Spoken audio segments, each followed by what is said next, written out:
Plywood फैक्ट्रियों में नीम coated urea का प्रयोग होने से किसानों को हो रही है नुकसान। किसान यूनियन ने जनपद रामपुर की तहसील सदर में प्रदर्शन कर ज्ञापन सौंपा।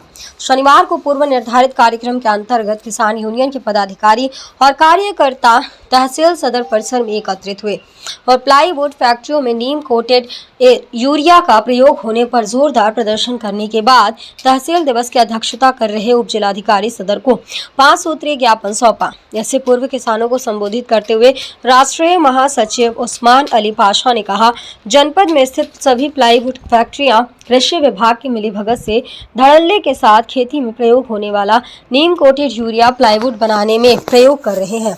प्लाईवुड फैक्ट्री मालिक सप्लायर कंपनी से व्यावसायिक ग्रेड का यूरिया मांगते हैं और उस यूरिया को नकली सिंथेटिक दूध बनाने वाले धंधेबाजों के हाथों महंगे दामों पर बेच देते हैं और फैक्ट्री में काम कर रहे मजदूरों के नाम से खेती में प्रयोग होने वाला नीम कोटेड यूरिया खरीदकर व्यावसायिक ग्रेड के खाली कट्टों में भरकर सिलाई कर देते हैं। जब इसकी शिकायत की जाती है तो जिला कृषि अधिकारी प्लाईवुड फैक्ट्री पर छापा मार कार्यवाही करते हुए सैंपल में नीम कोटेड यूरिया पाए जाने पर केवल सप्लाई कंपनी के विरुद्ध मुकदमा दर्ज कर देते हैं और प्लाईवुड फैक्ट्री को साफ बचा लेते हैं, जिससे उनकी मिलीभगत जाहिर होती है। अभी हाल ही में ग्राम बड़पुरा शहर की गांव स्थित एक प्लाईवुड फैक्ट्री में इसी तरह का खेल सामने आया है और जिला कृषि अधिकारी ने सिविल लाइन थाने में केवल सप्लायर कंपनी के विरुद्ध मुकदमा दर्ज कराया। ऐसा ही एक मामला कुछ दिन पहले ग्राम कोयला स्थित एक फैक्ट्री में भी हुआ था, जिसकी रिपोर्ट जिला कृषि अधिकारी द्वारा थाना भोट में केवल सप्लायर कंपनी के विरुद्ध कराई थी। उन्होंने जांच कर कठोर कार्रवाई की मांग की। प्रदर्शन कर ज्ञापन देने वालों में विनोद कुमार, इरशाद अली पाशा, नूर मोहम्मद, मोहम्मद नूर, बबलू, दिनेश कुमार, शकील आदि लोग मौजूद रहे। जी, मेरा नाम उस्मान अली पाशा है।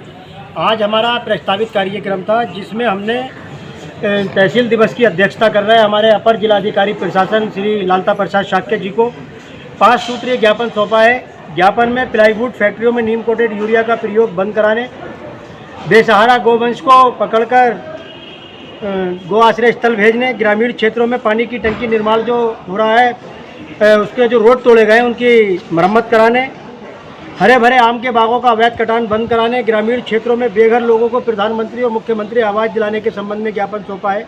जो पहला बिंदु है, जो प्लाईवुड फैक्ट्रियों में नीम कोटेड यूरिया का प्रयोग धड़ल्ले के साथ किया जा रहा है, जिसके विषय में हमारे द्वारा कई बार शिकायतें की गई और जिला कृषि अधिकारी द्वारा इससे भी कई माह पहले ग्राम कोयला स्थित मैसर्स एफडोर एक पैनल के नाम से एक फैक्ट्री है, उस पर मतलब छापामार कार्रवाई की गई थी। वहाँ का सैंपल लिया गया तो वहाँ पर जो व्यावसायिक प्रयोग के ग्रेड का यूरिया था उसके कट्टों में नीम कोटेड यूरिया भरा हुआ था, उसकी जांच की गई। इस विषय में हमने कई बार अवगत कराया। करते क्या है, ये नीम कोटेड यूरिया जो व्यावसायिक प्रयोग का यूरिया होता है उस यूरिया को लाके सिंथेटिक दूध बनाने वाले लोगों के हाथों महंगे दामों पे बेच देते हैं, क्योंकि वो यूरिया हर एक किसी को नहीं मिल सकता।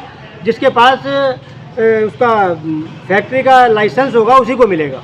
तो वो यूरिया जो होता है उसको तो मतलब कहते हैं महंगे दामों पे जो सिंथेटिक दूध बनाते हैं उनके हाथों बेच देते हैं। और अब करते क्या है, जो फैक्ट्री में वर्कर काम करते हैं उन वर्करों के नाम से ही नीम कोटेड यूरिया खरीद लेते हैं और ख़रीदने के बाद में उसको अपने नीम व्यावसायिक ग्रेड का खाली कट्टा है उसमें भर के और रख लेते हैं। अगर कोई भी अधिकारी जांच करने के लिए जाता है तो उसको सामने दिखता है कि ये कट्टा जो है व्यावसायिक ग्रेड का है, इसलिए इसके कोई गलत नहीं है। तो जिला कृषि अधिकारी ने अभी एक बड़पुरा सरकी में फैक्ट्री में मतलब कहते हैं मुकदमा दर्ज कराया है और एक कुछ दिन पहले भोट थाने में दर्ज कराया था कोयला स्थित फैक्ट्री के विरुद्ध। लेकिन फैक्ट्रियों के विरुद्ध दर्ज नहीं कराया, बल्कि जो मुकदमा दर्ज कराया गया सप्लायर कंपनी के विरुद्ध कराया गया। तो ये जिला कृषि अधिकारी की साफ मिली भगत है, क्योंकि अगर किसी दुकान पर कोई घटिया दर्जे की चीज़ पाई जाती है तो जिस कंपनी की वो चीज़ होती है उसके खिलाफ मुकदमा दर्ज होता है और साथ साथ उस दुकानदार के खिलाफ भी होता है। तो इस फैक्ट्री मालिक के खिलाफ क्यों नहीं किया गया? जब फैक्ट्री मालिक ने मतलब कहते हैं इस बात बिल्कुल साफ अवगत करा रहे हैं, हम इस बात को कई बार बता चुके हैं कि इस तरह से कर रहे हैं और उसी चीज़ की आप जांच कर रहे हो और जांच करने के बाद में फैक्ट्री मालिक को बिल्कुल साफ क्लीन चिट दे रहे हो और केवल सप्लायर कंपनी के विरुद्ध मुकदमा दर्ज कर रहे हो। तो अब जो है ये बर्दाश्त नहीं किया जाएगा। जिला कृषि अधिकारी का पुतले जो है पूरे शहर में पूरे जिले में फूंके जाएंगे, क्योंकि इनके कार्यक्रमों की वजह से, इनकी मिलीभगत की वजह से पूरे जिले में नकली खाद, फास्फेटिक उर्वरक धड़ल्ले के साथ बिक रहा है। कहीं पे कोई सुनवाई नहीं है। सब दुकानों पे, किसी भी दुकान पे आप एक कट्टा अगर एनपीके का खरीदने के लिए जाओगे तो आपको कोई ना कोई घटिया दर्जे का बीज, जाइम, जिंक या कोई कीटनाशक खरीदना पड़ेगा। उसके बिना आपको कट्टा नहीं देंगे और 200 से 400 रुपये महंगा देंगे कट्टा। और इतना ही नहीं, नकली आप खोद पे चले जाइए, हर दुकान पे नकली खाद आपको मिलेगा, फास्फेटिक उर्वरक। गंगापुर चले जाइए, बहुत ज़्यादा बड़े पैमाने पर नकली उर्वरक मिलेगा। डंडिया पे तो नकली उर्वरक का एक भंडार चल रहा है, लेकिन जांच करने का कोई सवाल ही नहीं पैदा होता। अगर करोगे तो जिससे इनकी मिली भगत नहीं है उसके जाकर दुकान पे छापामारी करेंगे, कुछ छोटा मोटा मुकदमा दर्ज कराया, बात खत्म हो गई। दूसरा बिंदु, बेसहारा गोवंश को पकड़कर गो आश्रय स्थल भेजना। हमने कई बार इस विषय में मतलब कहते हैं अवगत कराया, और खासकर चमरवा क्षेत्र के चमरपुरा पर लगभग 1 दर्जन पशु आवारा खड़े रहते, लालू नगला में बहुत ज़्यादा घूमते, मोमिनपुर, अहमदाबाद। लेकिन जो वीडियो साहब हैं उन्होंने कई बार रिपोर्ट में ये दिया कि हमारी टीम गई थी, जाके देखा कहीं पर कोई बेसहारा गोवंश नहीं मिला। किसानों की फसलें पूरी तरह बर्बाद कर रहे हैं ये गोवंश, लेकिन कोई ध्यान नहीं है। हमारे जो उत्तर प्रदेश के मुख्यमंत्री हैं उन्होंने एक बहुत अच्छी बात कही थी कि कोई गोवंश की हत्या नहीं कर सकता और साथ साथ किसान का भी नुकसान नहीं होने दिया जाएगा। सारे गोवंशों को जो है उनको पकड़कर और गो आश्रय स्थल में रखा जाएगा। तो ये जो है हमारे जो चमरवा ब्लॉक के वीडियो हैं, वहाँ के कर्मचारी हैं, ये पूरी तरह से धंधेबाजी मतलब कहते इस तरह की कर रहे हैं कि किसानों को बर्बाद करने का काम कर रहे हैं। इन गोवंशों को नहीं पकड़ लें, इस विषय में मतलब कहते हैं दिया गया। जिले में हर एक गाँव में पानी की टंकी का निर्माण हो रहा है और उसको जो पाइपलाइन बिछाने के लिए रोड तोड़े गए हैं, लेकिन किसी भी गाँव में कोई भी कंपनी द्वारा जो रोड तोड़े गए थे, जबकि नियम अनुसार ये बात है कि अगर रोड जो कंपनी तोड़ेगी सही कराने की जिम्मेदारी भी उसी की है, लेकिन किसी भी गांव में जहां पर भी रोड तोड़ दिए गए पूरे के पूरे रोड सही नहीं कराए गए।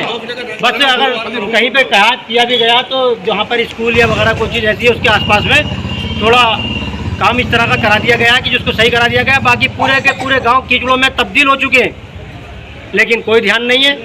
हमने और लालू नगला में जो खास करके काम हो रहा है वहाँ पर तो ठेकेदार द्वारा पूरी तरह से गुंडागर्दी बढ़ती जा रही है। रोड तोड़े हुए कम से कम 2-2, 3-3 महीने हो गए। कहीं पर मतलब कहते हैं पाइपलाइन भी बिछा दी गई है। पाइपलाइन बिछाने के बाद में उसका ये भी नहीं कि उसको मतलब कहते हैं जो उसको रोड सही करना था वो कर दिया जाए। और वहाँ पर टंकी का जो निर्माण किया जा रहा है उसमें भी धांधली बढ़ती जा रही है। वो गाटा संख्या 174 में बनाई जा रही है, जो कि नवीन प्रति भूमि है, और उसका आकार इस तरह का है, अंग्रेजी के C अक्षर के आकार का। तो वहाँ पर टंकी का निर्माण हो ही नहीं सकता, इतनी जगह है ही नहीं पर्याप्त। तो उसमें क्या किया गया कि बराबर में उसके गाटा संख्या 175 तालाब की भूमि है, उस पर भी अवैध रूप से मतलब कब्जा करके ठेकेदार द्वारा बनाया जा रहा है। लेकिन कई बार इस बारे में शिकायत कर दी गई, चाहे यहाँ के तहसीलदार साहब हों, लेखपाल साहब हो, कोई भी उस बात पर ध्यान नहीं दे रहे कि जाकर उसको मतलब कहते हैं, जबकि नियम अनुसार तालाब की भूमि तालाब ही रहेगी, उस पर कोई निर्माण नहीं हो सकता। और जब तालाब जैसी जगह पर, और चमरवा का ये भी मालूम है कि चमरवा जो है डार्क जोन की श्रेणी में है, वहाँ पर भूगर्भ जल स्तर जो है नीचे पहुँच चुका है, लेकिन कोशिश ये नहीं की जा रही है कि वहाँ पर टंकी का निर्माण जो किया जाए। और जबकि उस गांव में लगभग 50-60 बीघा ज़मीन जो है नवीन प्रति और उसकी बंजर भूमि है, लेकिन क्योंकि लोगों ने कब्जे में कर रखी है, उसको कोई मतलब निकालने की कोशिश नहीं की जा रही है। टंकी का जानबूझ कर निर्माण उस जगह पर कराया जा रहा है और जो तालाब पर कब्जा किया जा रहा है। तो ये इसके विषय में मतलब कहते हैं हमें जो हमारे अपर जिलाधिकारी प्रशासन श्री लालता प्रसाद शाक्य जी, उन्होंने आश्वासन दिया कि आपकी जो भी समस्याएं हैं उनका समाधान 1 सप्ताह के अंदर कर दिया जाएगा। अगर समाधान नहीं होता है